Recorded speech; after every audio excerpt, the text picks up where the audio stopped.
Persoalan hak gharim menuju secara singkat karena si bulan tu jino na harapan merumpak jakut giak mutang ju jino ya jeut lagi nyan yang long pahami jeut walaupun kedeh gekasat untuk gebaya utang dari hak gharim tu. Oh masalah kasat get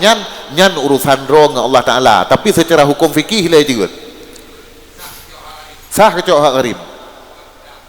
kepegak utang le yang karena untuk cok hak gharim yang penting ketentuan ji bakwa te ta cok hak gharim utang kata dia ngawai nyo yang penting ya bek jino pura kun awai na hak gharim ngutang jakut jino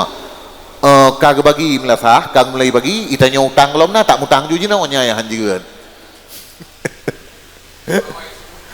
bawai sebut utang walaupun tak sengaja dengan mutangnya agar dapat tacok hak gharim yang akan dibagi sebulan kemudian ya menan kan nyan persoalan kasat nyan maknanya secara hukum fikih lah sah